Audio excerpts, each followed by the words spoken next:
سامعین کرام، السلام علیکم ورحمۃ اللہ وبرکاتہ۔ نحمدہ ونصلی ونسلم علی رسولہ الکریم۔ اعوذ باللہ من الشیطان الرجیم، بسم اللہ الرحمن الرحیم۔ ان اللہ وملائکتہ یصلون علی النبی یا ایھا الذین آمنوا صلوا علیہ وسلموا تسلیما۔ اللہم صل علی سیدنا وشفیعنا مولانا محمد معدن الجود والکرم وآلہ واصحابہ وبارک وسلم صلاۃ وسلام علیک سیدی یا رسول اللہ۔ آج ہم 7ویں پارے کی تلخیص یعنی سمری بیان کریں گے۔ 7ویں پارے میں جو مضامین ہیں ان کا خلاصہ یہ ہے کہ شروع میں پہلے پارے 7ویں پارے کے شروع میں حضرت نجاشی کی عظمت بیان فرمائی گئی ہے جو حبشہ کے بادشاہ تھے۔ اس کے بعد پھر قسم کا کفارہ کا ذکر کیا گیا ہے، اور اسی ضمن میں شراب کی حرمت کا پورا ذکر ہے۔ حج کے کچھ مسائل بیان فرمائے گئے ہیں کہ سمندری احرام باندھنے کی صورت میں سمندری شکار تو احرام والے کے لیے جائز ہے، مگر خشکی کا شکار حرام ہے۔ بات آگے چلتی رہی۔ آگے پھر یہ قرآن بیان کرتا ہے کہ جب سفر میں تم جاؤ اور تمہارے پاس سامان ہو تو اپنے سامان کی ایک لسٹ بنا کر کے سامان میں رکھ دو، اور اس پر کسی 2 آدمیوں کو گواہ بنا دو۔ یہ تمہارے لیے حفاظت سے قریب تر بات ہے۔ پھر آگے چل کر کے حضرت عیسیٰ علیہ السلام کا خاص ذکر فرمایا گیا ہے، اور قوم عیسائیت پر جو دسترخوان اترا تھا جس کو وہ لوگ عید سے تعبیر کیا کرتے اس کا ذکر ہے، اور اسی پر سورہ مائدہ شریف ختم ہو کر کے سورہ انعام شریف شروع ہو جاتی ہے۔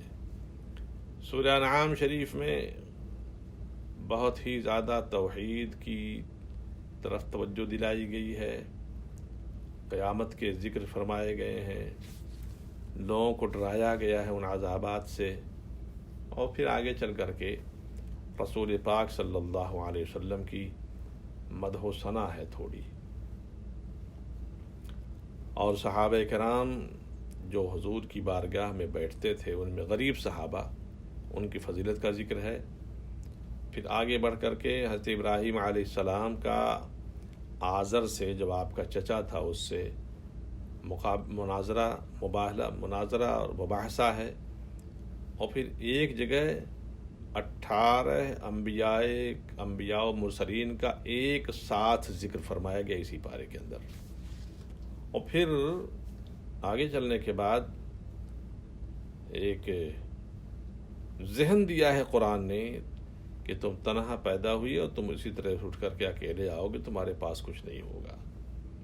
پھر آگے چل کر کے جہاں پارہ ختم ہوتا ہے، رؤیت الہی اللہ تعالیٰ کی زیارت و دیدار کے تعلق سے ایک آیت کریمہ ہے، اور ایک آیت کریمہ اس میں یہ بھی ہے کہ تم کسی غیر مسلم کے معبودوں کو برا نہ کہو، اس لیے کہ الٹ پلٹ کر کے تمہارے خدا کو برا کہہ دے گا۔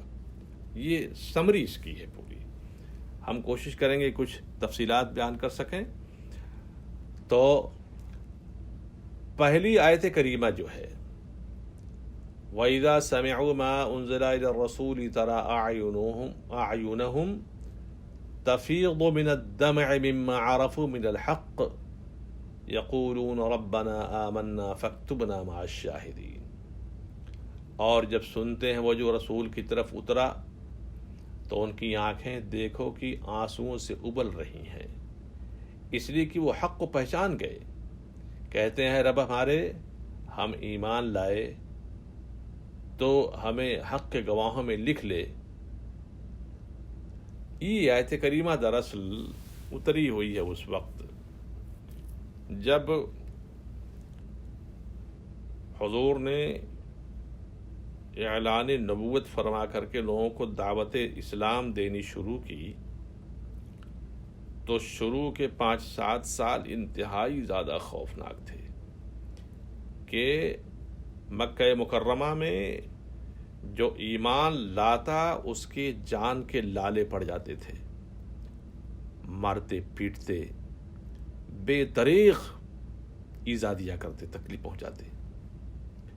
چنانچہ صحابہ کرام بار بار حضور سے ہجرت کے تعلق سے گفتگو کرتے رہے، مگر حضور نے فرمایا میرے پاس ابھی اللہ کا کوئی حکم نہیں ہے، اس بنیاد پر میں اس پر کچھ نہیں کہہ سکتا ہوں، صبر کرو، اللہ تمہارے ساتھ ہے۔ پھر ہجرت کا حکم آیا اور ایک چھوٹا سا ڈیلیگیشن ہجرت کر کر کے حبشہ گیا، تو نجاشی بادشاہ نے ان لوگوں کی بڑی قدر کی۔ اسی سال پھر اور کچھ لوگ گئے ہجرت کر کے، تقریباً 88 مرد و عورت ملا کر کے کل گئے تھے دوسری مرتبہ میں، اور پہلے میں شاید 13 یا 14 تھے، اس طرح سے تو بڑی قدر کی۔ یہاں سے کچھ لوگ گئے مکہ مکرمہ سے، ان لوگوں نے یہ کہا کہ چونکہ یہ یہاں سے جانے والے حبشہ گئے ہوئے ہیں، لہذا ان کو چل کر کے واپس لایا جائے اور ان کو ٹارچر کیا جائے یہاں۔ چنانچہ یہ لوگ گئے، ایک ڈیلیگیشن کفار و مشرکین کا وہاں پہنچا، بڑے تحفے تحائف لوگوں کو دیے، رشوتیں دیں، اور اس کے بعد حضرت نجاشی نے دربار طلب کیا اور ان کے ساتھ باتیں ہوئیں۔ ان لوگوں نے الزام سیدھا لگایا کہ یہ لوگ ہمارے ہاں کے بھگوڑے قسم کے لوگ ہیں، ایک نیا مذہب قائم کیا ہے جس میں تمہارے مذہب کی بھی تردید ہوتی ہے، اس میں وہ کو بھی ایکسیپٹ نہیں کرتے یہ لوگ۔ تو بلایا گیا جو مسلمان تھے وہاں پہ، ان سے گفتگو ہوئی، گفتگو چلتی رہی۔ حضرت نجاشی نے بہت سارے سوالات کیے، اسی میں حضرت نجاشی نے ایک بات پوچھی کہ یہ بتاؤ کہ تمہارے پیغمبر پر کچھ اترتا بھی ہے؟ انہوں نے کہا اللہ کا کلام اترتا ہے۔ کہا کہ کچھ سناؤ گے؟ کہا سنائیں گے۔ چنانچہ سورہ مریم شریف کی کچھ آیتیں پڑھ کر کے سنائیں، کاف یا عین صاد، ذکر رحمت ربک عبدہ زکریا، وغیرہ وغیرہ وغیرہ۔ حضرت نجاشی سنتے رہے اور روتے رہے، دل بھر آیا۔ جب انہوں نے پڑھنا بند کیا تو نجاشی کہتے ہیں کہ قسم ہے اس ذات پاک کی جس نے ہمارے عیسیٰ علیہ السلام کو حق کے ساتھ بھیجا، جو تم نے کلام سنایا ہے، اس کلام میں اور اس کلام میں جو حضرت عیسیٰ علیہ السلام پر اترا، اس تنکے کے برابر بھی فرق نہیں ہے، اور دونوں ایک ہی مشکات نور کی روشنیاں ہیں۔ چنانچہ ان لوگوں کو واپس کر دیا، کفار و مشرکین کو، اور کہا کہ یہ ہمارے پاس مہمان ہیں، ہم ان کو واپس نہیں دیں گے تم کو۔ چنانچہ مسلمان بڑے آرام سے رہے وہاں پہ۔ اسی کا ذکر کیا گیا ہے کہ جب وہ قرآن پاک کی وہ آیت کریمہ سنی انہوں نے تو ان کی آنکھیں آنسوؤں سے ڈبڈبا گئیں، بے قرار ہو گئے، کیوں؟ اس لیے کہ کلام الہی ایک ہے۔ جو لذت قرآن پاک کے اندر وحی الہی کی ہے، وہی لذت ریل توریت و انجیل کے اندر، زبور کے اندر بھی تھی۔ بعد میں لوگوں نے اس میں ایڈنگ کر دی اور اس میں اپنی طرف سے بہت ساری چیزیں ملا دیا، مکس کر دیا۔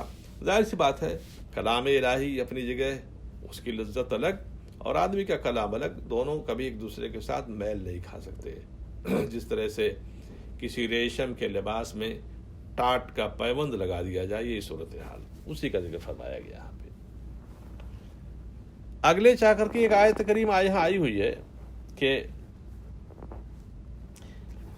آیت نمبر 87، یا ایھا الذین آمنوا لا تحرموا طیبات ما احل اللہ لکم ولا تعتدوا ان اللہ لا يحب المعتدین۔ اے ایمان والو، حرام نہ ٹھہراؤ وہ پاکیزہ ستھری چیزیں کہ اللہ نے تمہارے لیے حلال کی، اور حد سے نہ بڑھو، بے شک حد سے بڑھنے والے اللہ کو ناپسند ہے۔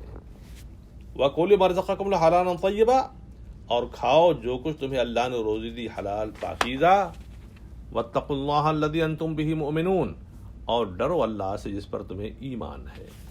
یہ دو آیت کریمہ ایک ہسٹوریکل بیک گراؤنڈ اس کا کیا ہے، کیوں اتری یہ، اس کو بتلا رہی ہیں قرآن پاک میں۔ واقعہ یہ ہے کہ صحابہ اکرام کی ایک جماعت نے حضور نبی کریم صلی اللہ علیہ وسلم کی بارگاہ میں بیٹھ کر کے آپ کا واعظ سنا، نصیحتیں سنی، تو دلوں پر ایسا اثر ان کے ہوا کہ حضرت عثمان ابن مظعون جو حضور کی بارگاہ کے بڑے چہیتے صحابی ہیں، ان کے گھر پر اکٹھا ہوئے، وہ چند لوگ تھے، اور وہاں پہ ایک بات یہ طے کی کہ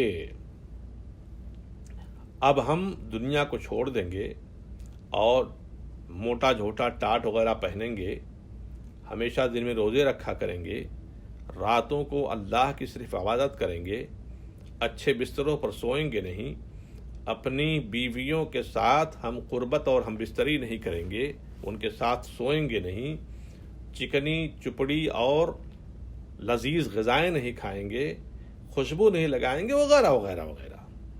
یہ طے کیا ان لوگوں نے۔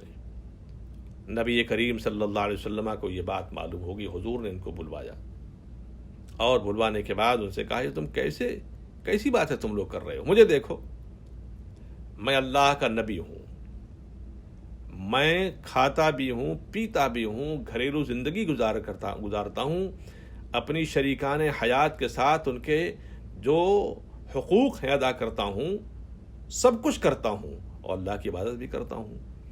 تو یہ دو آیت کریمہ اتنی کہ اے ایمان والو، حرام نہ ٹھہراؤ وہ ستھری چیزیں کہ اللہ نے تمہارے لیے حلال کیں۔ اچھا کھانا، بہترین بستر پہ سونا، اپنی عورتوں کے ساتھ ہم بستری کرنا، بہترین قسم کے کپڑے پہننا، یہ سب گناہ کا کام نہیں ہے جو تم گناہ سمجھ کر کے اس کو چھوڑنے کا ارادہ کر لیا ہے۔ اور حد سے نہ بڑھو، بے شک جو لوگ حد سے بڑھتے ہیں اللہ کو ناپسند ہے۔ یہ اللہ کی حلال کی ہوئی چیزوں کو حرام ٹھہرانا ہے تمہارے لیے ٹھیک نہیں ہے۔ اور کھاؤ جو کچھ اللہ نے تمہیں حلال روزی دی ہے تو اس میں سے کھاؤ، اور اللہ سے ڈرتے رہو۔ بس پتہ چل گیا کہ مزاج دے دیا قرآن نے، اچھا کھاؤ بھی، اچھا پہنو بھی، اچھے انداز میں رہو بھی، لیکن جو چیز سب سے زیادہ ضروری ہے وہ یہ کہ اللہ سے ہر حال میں ڈرتے رہو۔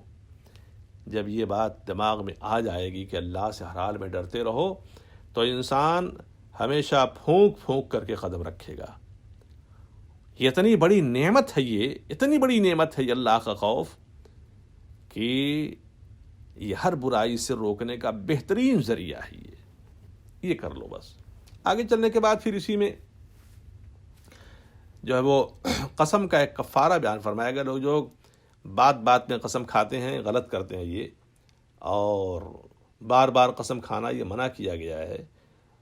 سیدنا خواجہ غریب نواز رضی اللہ تعالیٰ عنہ نے ایک بار زندگی میں ایک جائز قسم کھا لی تھی، تو آپ کے شیخ طریقت سیدنا عثمان ہارونی یا ہروانی رضی اللہ تعالیٰ عنہ نے بہت ہی پیار و محبت سے سمجھایا کہ عزیزم معین الدین، آج تم نے جائز طریقے کی قسم کھائی ہے، اگر یہ عادت ہو گئی تو ہو سکتا ہے کبھی تم کسی غلط بات پر، ناجائز بات پر بھی قسم کھا لو، لہٰذا اپنی زبان کو کنٹرول کرو، لہٰذا قسم بار بار نہیں کھانی چاہیے، یہ طریقہ غلط ہے۔ اب اگر کوئی قسم کھا لے تو قسم کا کیا مطلب ہے؟ ایک قسم ہوتی ہے جس پر کچھ کفارہ ہے، اور ایک قسم ہو جس پر کفارہ نہیں ہے۔ جس پر کفارہ نہیں ہے اس کو عربی زبان میں یمین لغو کہتے ہیں، یعنی آدمی کا کسی واقعہ کو اپنے خیال میں صحیح جان کر قسم کھا لینا، جبکہ وہ حقیقت میں ایسا نہ ہو تو کہ اس پر کفارہ نہیں ہے۔ ماضی میں کوئی بات ہو کہ وہ فلاں بات ایسی ہوئی تھی، قسم خدا کی ایسی ہوئی تھی، حالانکہ ایسی نہیں ہوئی تھی، تو اس پر کوئی کفارہ نہیں ہے، لیکن اس نے قسم کھا کر کے غلطی ضرور کی ہے۔ دوسری ہے یمین منعقدہ، جس پر کفارہ ہوتا ہے، فیوچر میں، مستقبل میں کوئی ایسا کام جس کے لیے قسم کھائے اور وہ نہ کرے تو پھر یہ گنہگار بھی ہوگا، اس کو کفارہ بھی دینا ہوگا۔ یہاں ایک بات اور عرض کر دوں، جیسے کچھ لوگ کہتے ہیں قسم خدا کہ میں تم سے بات نہیں کروں گا، یہ جہالت ہے، یہ گناہ کا کام ہے۔ یہ بات کرنے سے کون؟ ایسی باتیں منع ہیں جو اس طرح سے معاشرتی طور پر لوگوں کو ایک دوسرے کے ساتھ دور کرتی ہوں، ایسی قسم نہیں کھانی چاہیے۔ یہ قسم جو بیان ہو رہی ہے، جیسے یہ کہ قسم خدا کی میں تیرے لیے ایک بائک خرید کے دے دوں گا، اور نہیں دیا، ٹائم دے دیا تھا نہیں دیا، میں فلاں جگہ جاؤں گا نہیں گیا، فیوچر میں، تو کہہ رہے ہیں یہ یمین منعقدہ ہوتی ہیں، اور یمین منعقدہ پر اس کا کفارہ دینا ہوتا ہے۔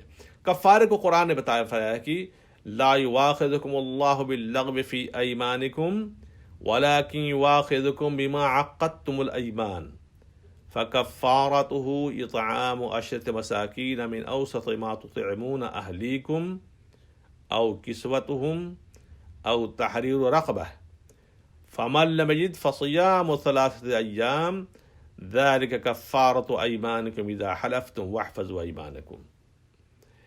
تو اللہ تمہیں نہیں پکڑتا تمہاری غلط فہمی کی قسموں پر، ہاں ان قسموں پر گرفت فرماتا ہے جنہیں تم نے مضبوط کیا، یعنی یمین منعقدہ۔ تو ایسی قسم کا بدلہ، اس کا کفارہ 10 مسکینوں کا کھانا دینا، اپنے گھر والوں کو جو کھلاتے ہو اس کے اوسط سے، جس طرح تم کھاتے ہو اس طرح سے ان 10 مسکینوں کو بھی اسی مقدار میں کھانا کھلاؤ، اسی کوالٹی کا کھانا کھلاؤ۔ ایسا نہیں کہ خود تو مطلب کہ بہت اچھا کھاتے ہو اور کفارے کی بات آئی تو بہت ہی گھٹیا قسم کا دیا، یہ کفارہ ادا نہیں ہوتا ہے ایسے۔ اور یا پھر ایسا ہے کہ انہیں عمدہ قسم کا جو تم پہنتے ہو متوسط قسم کا کپڑے پہنا دو، اور غریب بھی نہیں کہہ سکتے ہو، تو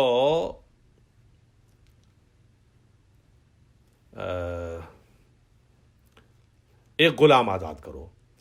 یہ 3 چیزیں ہوئیں۔ نمبر 1، ان کو کھانا کھلاؤ 10 مسکینوں کو جیسا تم کھاتے ہو۔ نمبر 2، ان کو لباس پہناؤ 10 کو۔ نمبر 3، یا پھر ایک غلام آزاد کرو۔ اور اگر یہ تینوں چیزیں تم نہیں کر پا رہے ہو، نہیں ہو پا رہی ہیں، تو پھر لاسٹ میں فیصلہ کیا کہ فَمَن لَمْ يَجِدْ فَصِيَامُ 3 ایام، جو یہ سب چیزوں کو نہ پائے تو وہ 3 دن روزے رکھے، یہ اس کے قسم کا کفارہ ہو جائے گا۔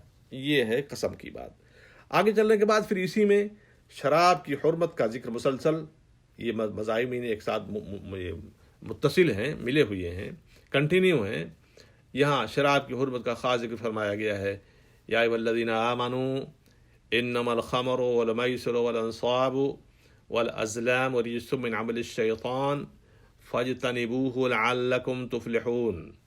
یہ ایمان والو، شراب اور جوا یعنی گیمبلنگ اور بت اور پانسے، لاٹری ٹائپ ناپاک ہی ہیں، شیطانی کام، تو ان سے بچتے رہنا کہ تم فلاح پاؤ۔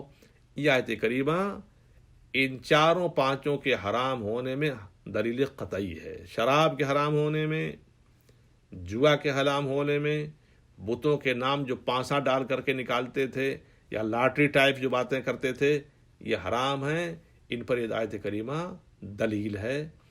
یہاں ایک بات میں آپ سے عرض کر دوں سامعین، کچھ حضرات جو ہے وہ چونکہ علم ہوتا نہیں، اس لیے وہ کٹ حجتی پر اتر آتے ہیں، الٹی سیدھی بحثیں شروع کر دیتے ہیں۔ قرآن میں کہیں بھی شراب کے بارے میں حرام نہیں لکھا ہوا ہے، یعنی ان کا کہنے کا مطلب یہ ہے کہ ایگزیکٹلی لفظ حرام کے ساتھ قرآن میں کہیں آیا نہیں ہے، لہذا یہ حرام چیز نہیں ہے۔ یہ مجھے بڑا افسوس ہوتا ہے جب کوئی ایسا دعویٰ کرتا ہے۔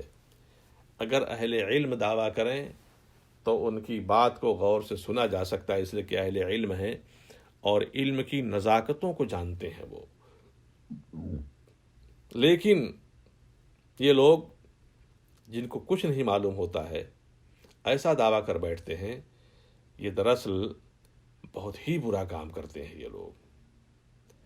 گفتگو لمبی ہو جائے گی، میں شارٹ کرنا چاہتا ہوں کہ کسی مسئلے کا ثبوت قرآن پاک سے کیسے کیا جاتا ہے، سب کے پاس کی بات نہیں ہے یہ۔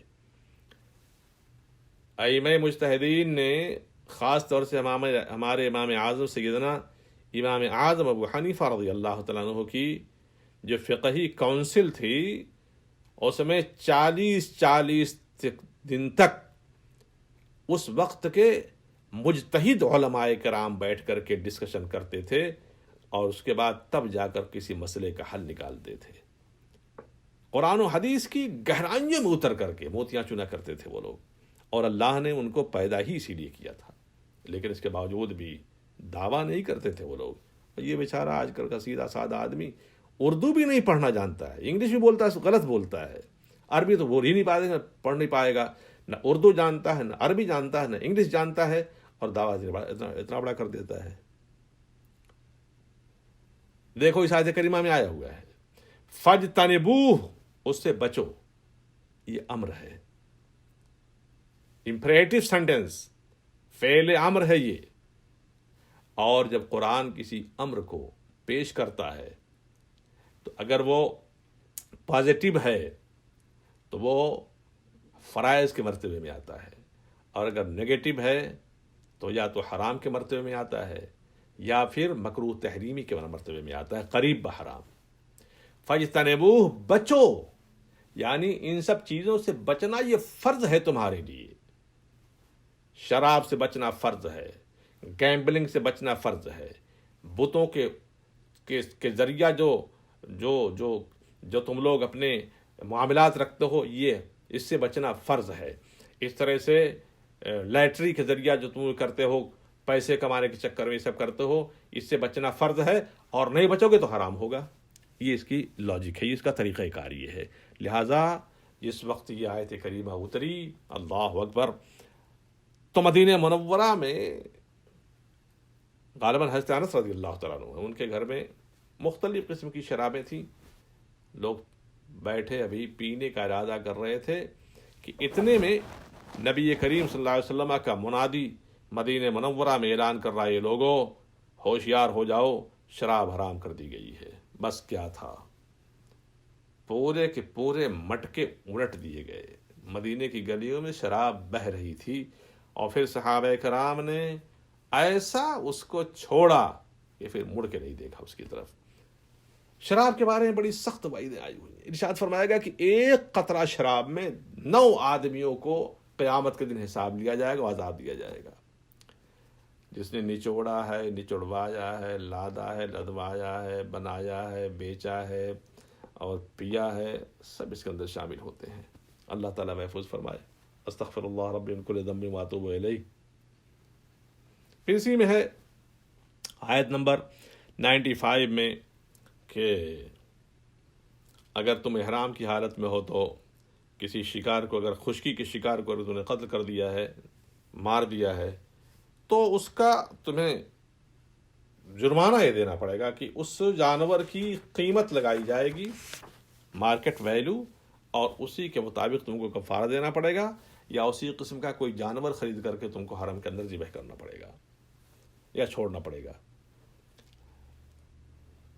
بہت پھیلا ہوا موضوع ہے، میں آگے بڑھ رہا ہوں۔ چنانچہ آگے چل کر کے وہ آیت کریمہ جو میں نے عرض کیا تھا، یہ آیت کریمہ ہے 106 نمبر کی، کہ یا ایھا الذین آمنوا شہادۃ بینکم اذا حضر احدکم الموت، اے ایمان والو، تمہاری آپس کی گواہی جب تم میں کسی کو موت آئے، وصیت کرتے وقت تم میں کے 2 معتبر شخص ہیں یا غیروں میں کے 2۔ اس آیت کریمہ کے اترنے کی وجہ بیان فرمائی گئی ہے، واقعہ بیان کیا جاتا ہے اس کے اترنے کی وجہ کہ مہاجرین جو ہجرت فرما کر کے مکہ مکرمہ سے مدینہ منورہ تشریف لے گئے تھے، ان میں سے ایک مہاجر صحابی تھے حضرت عامر بن عاص کے موالی، جن کا نام بدیل تھا۔ بدیل اصل میں یہ گئے تھے سیریا کی طرف، شام کی طرف تجارت کے لیے، تو ان کے ساتھ دو عیسائی بھی تھے اور وہ ساتھ تھے. اس میں سے ایک کا نام تھا تمیم بن اوس داری اور دوسرے کا نام عدی بن بدا تھا. بہرحال جب اس شام میں پہنچے تو حضرت بدیل کی طبیعت خراب ہو گئی اور پھر وہ انتقال کر گئے. حضرت بدیل نے اپنے سامان میں جو سامان تھا ان کا ایک لسٹ بنا کر کے کاغذ پر اس میں رکھ دی تھی.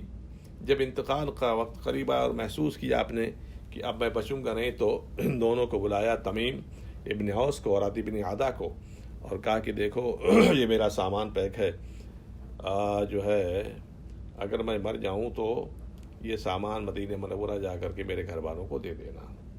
بہرحال وہ انتقال کر گئے، ان کو دفن بھی کر دیا گیا. اور یہ لوگ پھر تجارت کرنے کے بعد واپس ہوئے. تو کیا ان لوگوں نے کہ حضرت بدیل کے سامان کا انہوں نے جائزہ لیا، تو اس میں ایک پیالہ تھا جس کو اوپر سونے کا کام کیا ہوا تھا، جواہرات لگے تھے. وہ دراصل لائے تھے وہاں کے بادشاہ کو نظر کرنے کے لیے، مگر موقع ہی نہیں پائے، انتقال کر گئے. بڑا قیمتی تھا وہ. ان دونوں نے کیا کیا اس کو کہ نکال کر کے رکھ لیا اور بقیہ سامان حضرت بدیل کے گھر والوں کو دے دیا.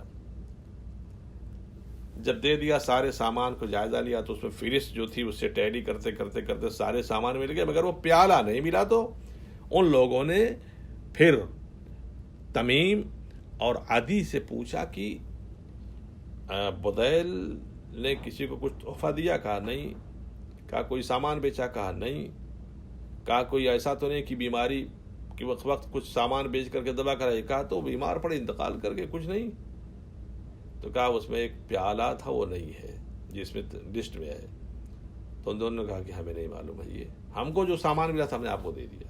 بات آئے گی ختم ہو گئی. حضور کے پاس گئے لے کر کے، حضور نے اس کو خاموشی اختیار کی. کچھ دنوں کے بعد وہ پیالہ مکہ مکرمہ میں پکڑا گیا. ایک شخص کے ہاں بکا ہوا تھا، تو اس سے پوچھا گیا کہ تم نے اس کو کہاں سے حاصل کیا؟ تو اس نے کہا کہ ہم نے تمیم بن اوس عدی بن بدا سے اس کو خریدا، ان دونوں نے ہم کو بیچا تھا. پھر ان کو بلایا گیا اور حضور کی بارگاہ میں ان کو پیش کر کے ان پر یہ جرمانہ عائد کیا گیا، سزا دی گئی. اسی کا ذکر فرمایا گیا یہاں پہ کہ جب آدمی سفر میں جائے تو اپنے پاس کچھ ریکارڈ رکھ لے، تاکہ اگر بائی دبے کہیں راستے میں اس کا انتقال ہو جائے تو انتقال ہونے کی صورت میں اس کے ساتھ اچھا سلوک ویوہار کیا جا سکے. اب جیسے آج کل آدمی بڑا فاسٹ ہو چکا ہے، زندگی بڑی تیز ہو چکی ہے اور آدمی سفر کرتا ہے، لیکن چلتے وقت اپنے پاس ریکارڈ رکھنا چاہیے. ٹیلی فونس وغیرہ ہیں، اپنا ایڈریس لکھنا چاہیے اس میں کہ خدا نخواستہ راستے میں اگر کوئی حادثہ پیش آئے تو کم از کم گھر والوں کو اطلاع مل جائے. اس سلسلے میں سورہ مائدہ شریف کی آخر میں ایک بحث جو کی گئی ہے وہ یہ ہے کہ حضرت عیسیٰ علیہ السلام نے حضرت عیسیٰ علیہ السلام سے آپ کے حواریین نے کہا تھا، یہ عیسیٰ علیہ السلام آپ اللہ سے دعا کریں کہ اللہ ہمارے اوپر آسمان سے دسترخوان اتار دے. تو عیسیٰ علیہ السلام نے دعا کی تو وہ دسترخوان اترا تھا. اسی کو قرآن پاک نے یہاں بیان فرمایا ہے کہ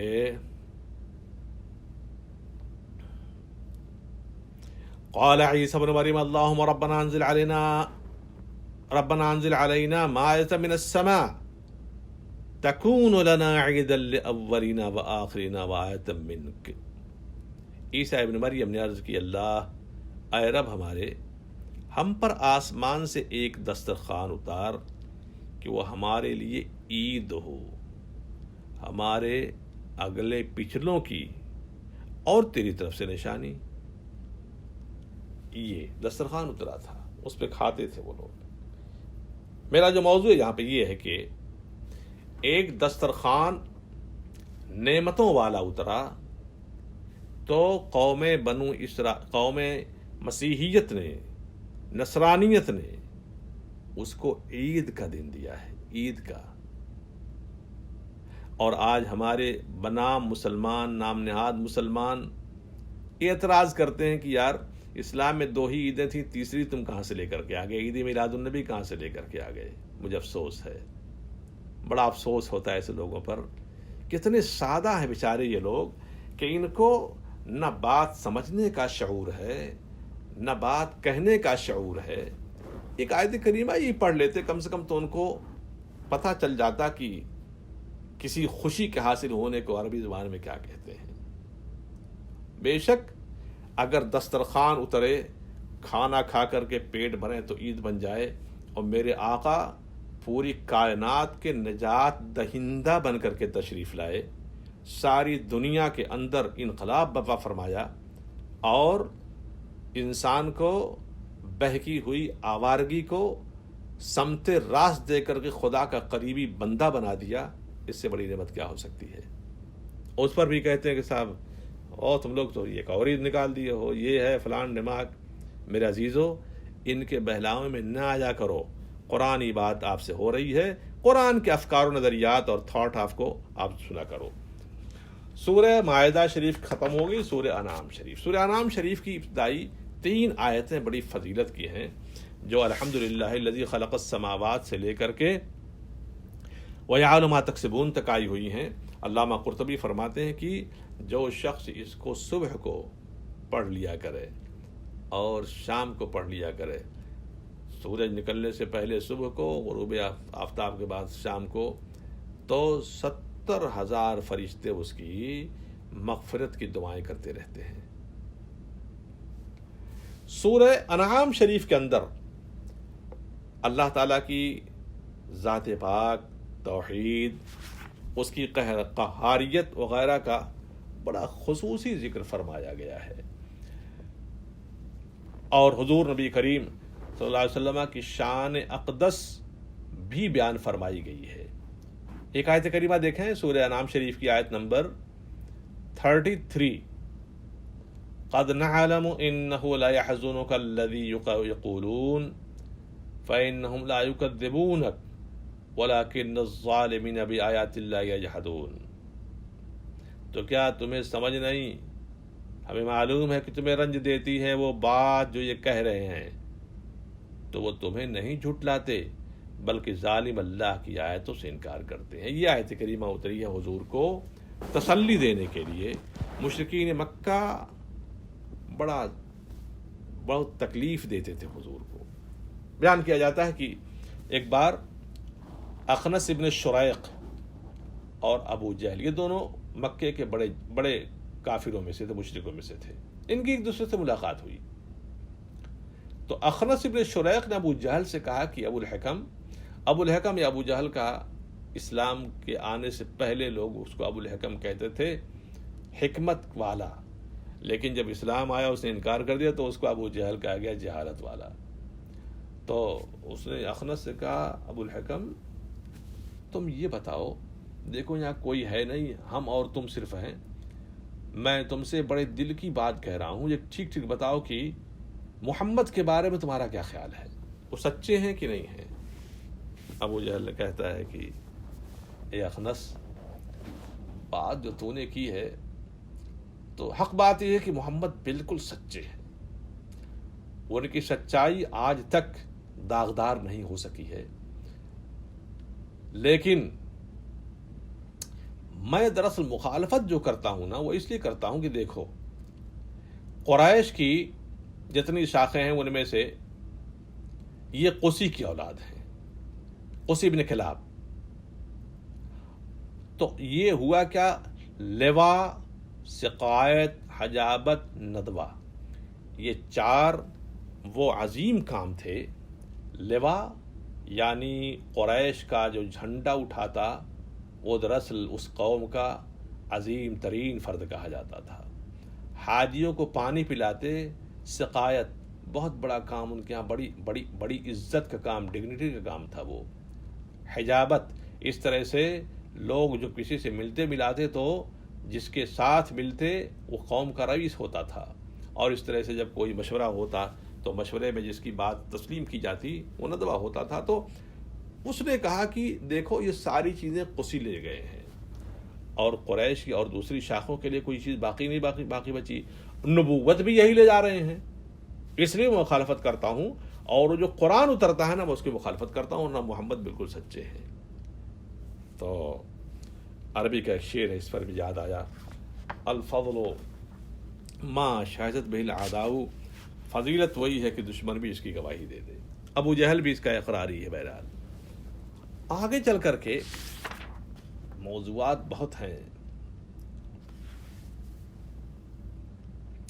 یہاں ایک آیت کریمہ، وَإِمَّا يُنْسِيَنَّكَ الشَّيْطَانُ فَلَا تَقْعُدْ بَعْدَ الذِّكْرِ مَعَ الْقَوْمِ الظَّالِمِينَ، آیت نمبر 68۔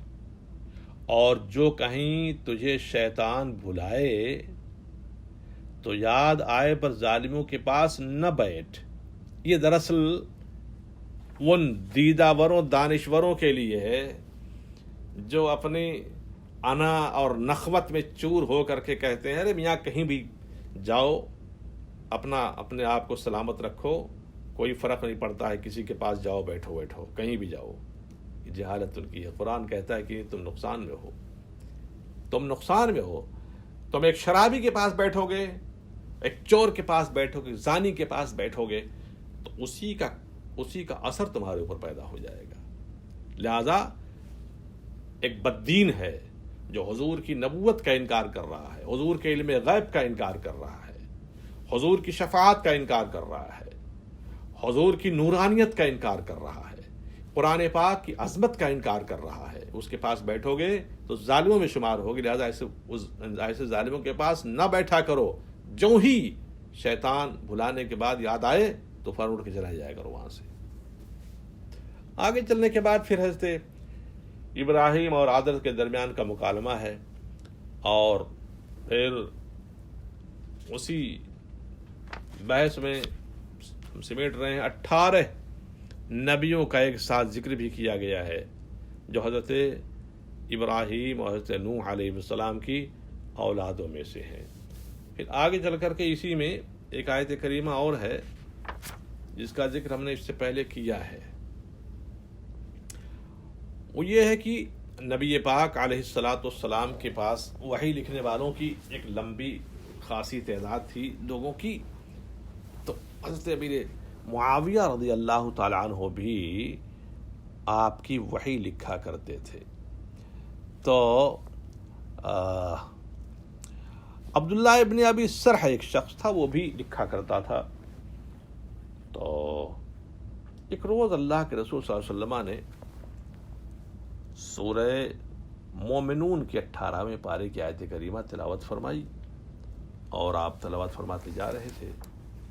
اخیر کا جو حصہ تھا اس کو ابھی کہنا ہی چاہتے تھے کہ اس نے اس کو لکھ دیا۔ آیت کریمہ یہ تھی کہ سورہ مومنون کی آیت کریمہ ہے 14، ثم خلقنا النطفة علقة فخلقنا العلقة مضغة فخلقنا المضغة عظاما فكسونا العظام لحما ثم انشأناه خلقا آخر فتبارك الله احسن الخالقين۔ پھر ہم نے اس پانی کی بوند کو خون کی پھٹک کیا، پھر خون کی پھٹک کو گوشت کی بوٹی بنائی، پھر گوشت کی بوٹی کو ہڈیاں پہنائیں، پھر ان ہڈیوں پر گوشت پہنایا، پھر اسے اور صورت میں اٹھان دی۔ فتبارک اللہ احسن الخالقین، تو بڑی برکت والا ہے اللہ، سب سے بہتر بنانے والا۔ حضور عبداللہ ابن سرح کو لکھا رہے تھے، ابھی یہیں تک پہنچے تھے کہ ثم انشأنا خلقا آخر، فتبارک اللہ احسن الخالقین حضور نے نہیں کہا تھا، اس نے اس کو بھی لکھ دیا بغیر کہے ہوئے، اور کہا کہ میں نے اس کو لکھ دیا ہے۔ حضور نے فرمایا ٹھیک لکھا ہے تم نے۔ اس پر اس کو ایک غرہ یہ ہو گیا کہ وہ اس پر بھی وہی اترتی ہے۔ پھر وہاں سے بھاگ کر کے گیا، مکہ چلا گیا، مکے میں کچھ دن رہا، فتح مکہ ہوئی، اس کے بعد اس کو گرفتار کیا گیا، حضور کی بارگاہ میں آیا۔ تو علامہ قرطبی کہتے ہیں کہ حضور نے خاموشی اختیار کی۔ حضرت عثمان غنی کو وہ اپنی چونکہ عثمان غنی سے رضاعت تھی اس کی، اور عثمان غنی رضی اللہ تعالیٰ عنہ کو عبداللہ ابن سرح کی ماں نے دودھ پلایا تھا، تو رضاعی بھائی تھے وہ، تو عثمان غنی رضی اللہ تعالیٰ عنہ کو سفارش کے لیے آیا تھا۔ حضور نے کوئی جواب نہیں دیا۔ بہرحال بچ گیا، بچہ آ گیا، تو بعد میں پھر توبہ کی، مسلمان ہوا، اس کا ذکر یہاں فرمایا گیا ہے، اور یہ کوئی بعید نہیں، اس لیے کہ اللہ تبارک و تعالیٰ کے کلام کے اندر بڑی ندرت ہے۔ آپ دیکھو اردو میں بھی اشعار پڑھے جاتے ہیں تو کبھی کبھی ایسا ہوتا ہے کہ شاعر ابھی ایک مصرع بولتا ہے، دوسرا مصرع آٹومیٹک زبان پہ آ جاتا ہے، یہ کلام کی بلاغت ہوتی ہے۔ بس یہیں پہ گفتگو ختم کرتے ہیں انشاءاللہ۔ اگلی بحث 8ویں پارے کی ہوگی، کچھ اور مسائل تھے لیکن اس وقت ٹائم نہیں ہے۔ وآخر دعوانا الحمد للہ رب العالمین۔ السلام علیکم ورحمۃ اللہ وبرکاتہ۔